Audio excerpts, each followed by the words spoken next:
Take 37. My name is Jeannie.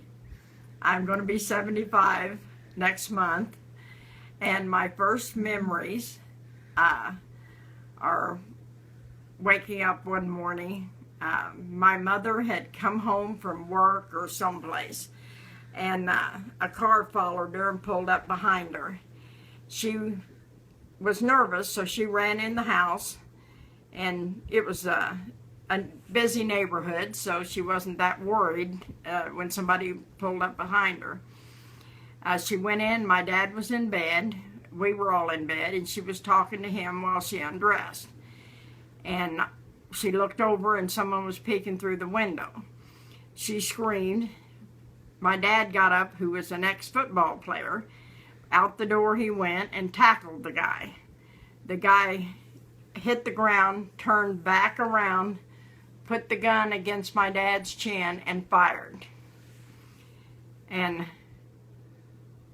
the next morning I woke up, the house was full of people, angry.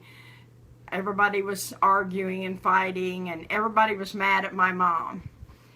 And I was probably 4 or 5, and I remembered the whole room was like a cloud. The atmosphere was just hanging thick. And I went in the other room, and I remember thinking I should defend my mom, but I didn't know why. Well, they had called the police.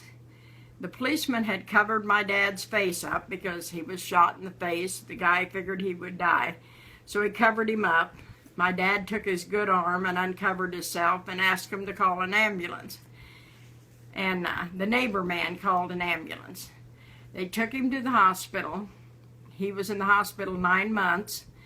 They took him to St. Louis and grafted nerves into his shoulder because a bullet had gone through his neck and come out his shoulder.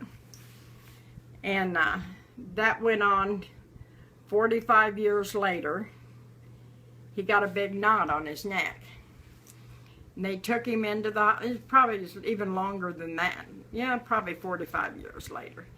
They took him in and operated, and they said you could see plainly where the bullet had entered the artery of his neck, small entrance, a large exit room to the back of the artery.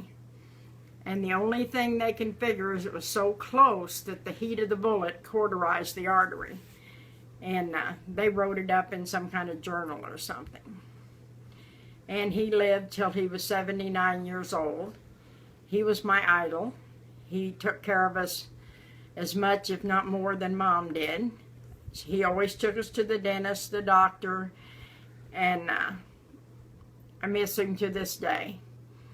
And how do you think your life would have been different if he'd been killed? Well, first of all, Mom says she would have put us kids in orphanage rather than let Grandma Roberts take us, because they were going to take us away from Mom, because they were convinced Mom had a boyfriend and Dad had caught him and they shot him.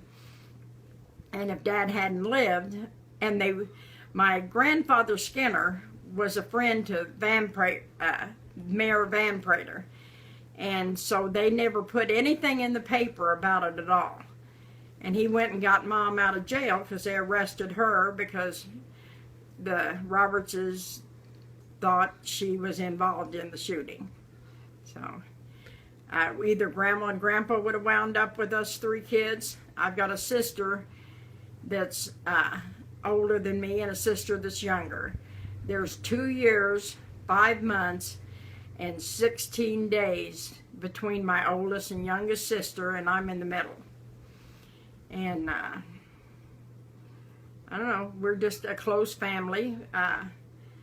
We always have been. It was kind of,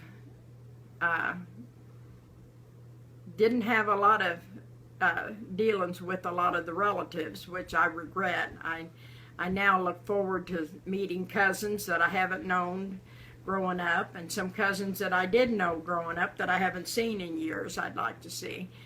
But families, I'm very interested in family. I do genealogy, and this is kind of just a history for the grandkids, the great-grandkids, and however many generations that still can see this. Thanks, Mom.